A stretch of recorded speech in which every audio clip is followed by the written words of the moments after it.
please hit that subscribe button. Hey everybody. Better suited to win the Stanley Cup this season. If you are new to the channel, Washington Capitals, the Boston Bruins. Locked on and he scored! And we're live.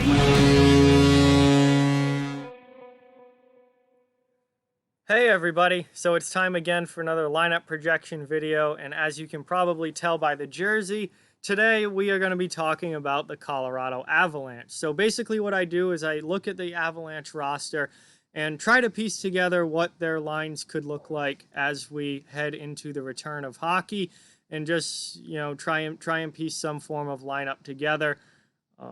Obviously, as with any team, lines fluctuate and there are different options available to the coaches, but it's a mix of what I think the lines will look like and what I would do if I were coaching the team and where I would put certain guys. So before I begin, I just ask that you please hit that subscribe button if you're new, and give this video a thumbs up if you haven't already, as those likes really, really help the channel and are very much appreciated. Let's switch over now to Cap Friendly and start playing around with the Colorado Avalanche roster. So, well, one thing we know for sure is Colorado was greatly helped by this long pause in getting everyone back healthy to 100%.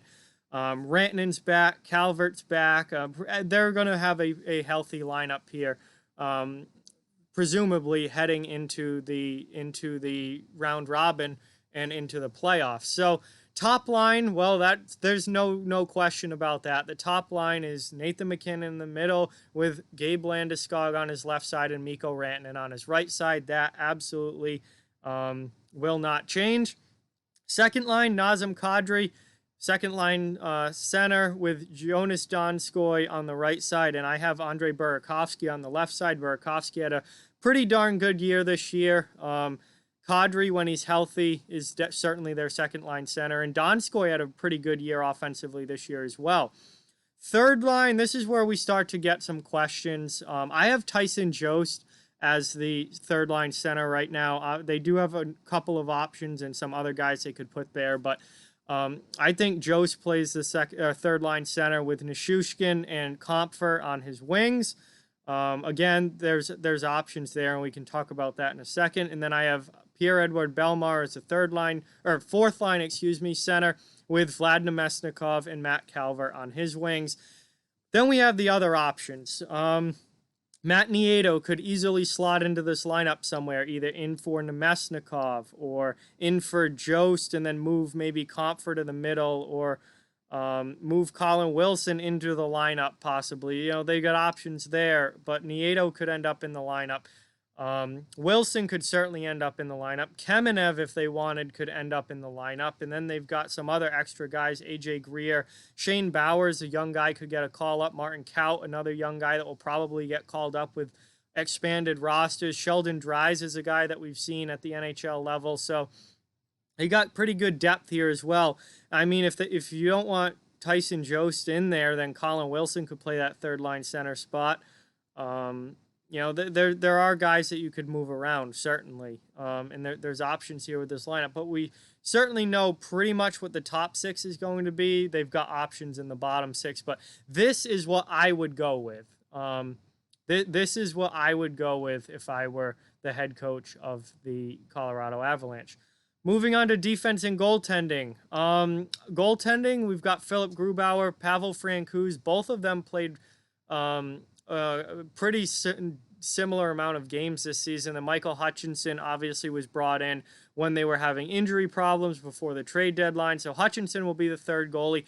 Who starts between Grubauer and Francouz? That's really kind of up for grabs. There were points this season where Pavel Francouz was by far the better goaltender than Grubauer. Now, Grubauer is supposed to be the starter, and I think they'll probably start with him as the starter. But again, that could be kind of a surprise change there, because there were points in time where your supposed backup was the better goalie this year. So I assume they'll start with Grubauer, but you know, if he doesn't play well, we could certainly see a quick change there if needed.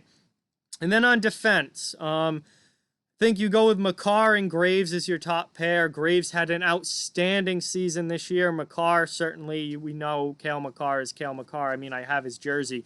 He's an elite young defenseman in the NHL. Eric Johnson and Samuel Girard. Girard is an underrated offensive defenseman in the league. And then Eric Johnson, I mean, he's been on this team for a long, long time now. He's kind of your veteran guy on the back end in the top four. And then that leaves Ian Cole and Nikita Zadorov sliding over to the right side as your bottom pair. Those two, both physical guys, both defensive defensemen, both built for playoff hockey. And, you know, Ian Cole's a very good veteran. He's played a lot of playoff games and a lot of games in general in his career. Zadorov, really good depth guy for them. I don't see him out of the lineup.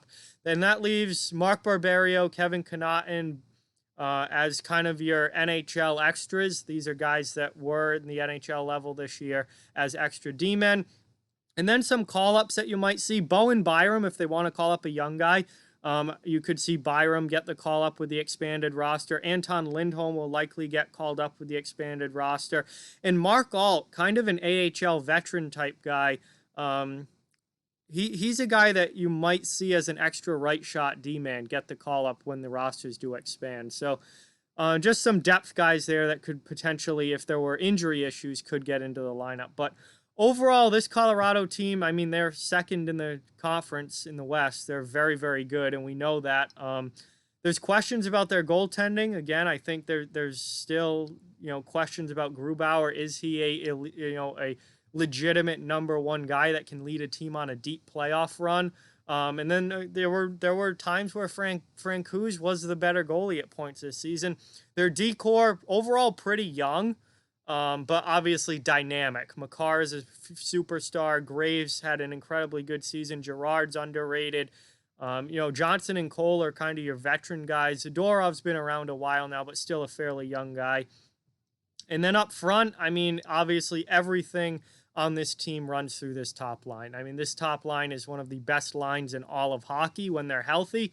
Unfortunately, they weren't all healthy and together very much this season. Landeskog and Rantanen both missed significant time at different points throughout this season. But when they're all together, that's an elite NHL line right there. And then they got really, really good production out of Burakovsky and Donskoy and Nishushkin this year. Those guys, all three of them had very solid season. Kadri was good when he was in the lineup.